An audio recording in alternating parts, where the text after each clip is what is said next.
It's also affecting the Filipino and Chinese community. There's in the news right now. There's Yes. a Filipino lady.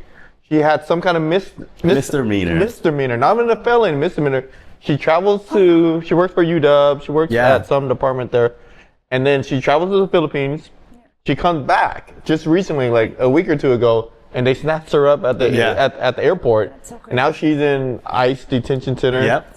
And like she's like super not threatening to the government, the economy, right? And they snatched her up. She's Filipino. And then there's another Chinese gal that we talked about. Student. She was a student.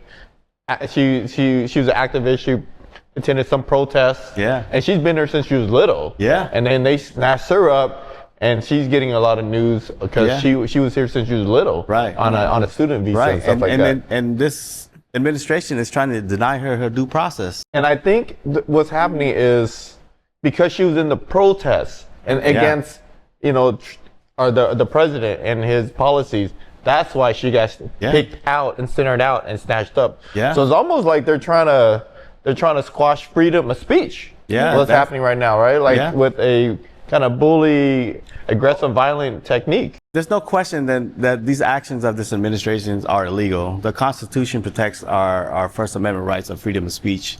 We are, in this country, due process is what separates us from a dictatorship and democracy. Yeah. When you remove due process for one group of people, it's gonna spill into another group of folks too. And not just brown folks. Recently, I'm sure you heard of it, the Canadian lady who was detained in ICE for 2 weeks because she worked for a company that made some drinks that had hemp in it, and they felt that was illegal, and they detained her for 2 weeks. And she just dropped an article, and she said if she wasn't a white woman with connections with friends, she would still be in there. And she was talking about her process, and like every single woman that she met in detention with her for 2 weeks didn't commit any crime.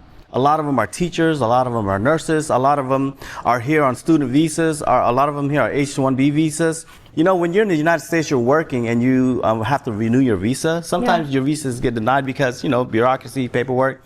And just because your visa application, your renewal get denied, categorize you as, illegal, but you've already been here doing the work. You're just still going through the process. So these folks are getting, catching strays of the ICE immigration, and you can see how unfair and dehumanizing this process can be for a white woman. Imagine what it is for a brown Filipino woman, folks like us, and just going through this process that don't have connections to politicians or lawyers or whatnot. And a lot of these folks who are snatched up in ICE today don't even speak English. So imagine what they're going through. And you have to understand the GEO Group, they are a business that's receive funding from the federal government, which is our tax dollars. So our tax dollars are funding these inhumane practices by this group. And the bigger picture is the Latin Americans that been getting deported back to Latin America.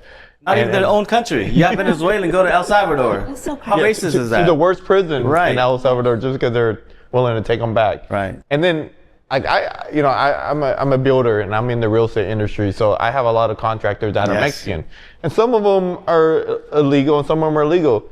But man, they're the hardest working people I ever met, and just straight people, right? Yeah. Want to work hard, send money back to the Latin America, Mexico. Yeah.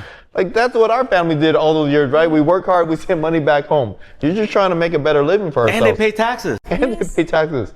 Yeah. Hardest working people. And so building this economy. that's one thing I don't agree with. It's just like the mass roundup of all of them, sending them back. Fine, like go ahead. They're already here in the country. My opinion, right? They're already here in the country. Let them go through their due process of getting their naturalization. But go ahead, close up the border for more people to come in. Right. Again, close it up. Our southern border is a little shady. Yeah. It is a little easy. A little easy for people to get in. I have to agree to that. But I mean, we're talking about hundreds. Probably thousands of miles that they have to protect. It's very hard to protect like that much. Yeah. But it's like, and then, those jobs that Latin Americans are getting, that are doing, it's stuff people that Americans don't want to do. Clean bathrooms, right? pick crops. Absolutely. Right? Like go swing a hammer and like labor jobs, hard labor jobs. Like, you know, it's just serving now, even waitressing. Like, a lot of like these jobs, like they're doing it and building our economy. But that's how they're trying to build something here and help the economy here. So I just don't get it. That's how my family got our footing. We worked on the farms out in Puyallup, Washington. Outdoors farms gave us opportunities. We picking what? Picking all the berries. All the berries? I remember that. Cucumbers, dill, strawberry, and we weren't. Our family didn't just pick them. We laid we weeded the fields.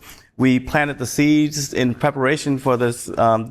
For the summer season, because that's how I got my school clothes. I bought my first pair of Reebok pumps because I worked in the field for $4.95 an hour. You know what I mean?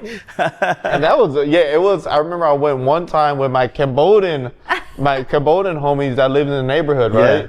So we left early, like at 4 o'clock in the morning, and we drove far, like 2 hours. I don't know where it was. I was like in 6th grade or something. And they're like, all right, you guys gotta bend down and pick strawberries. We're like, all right.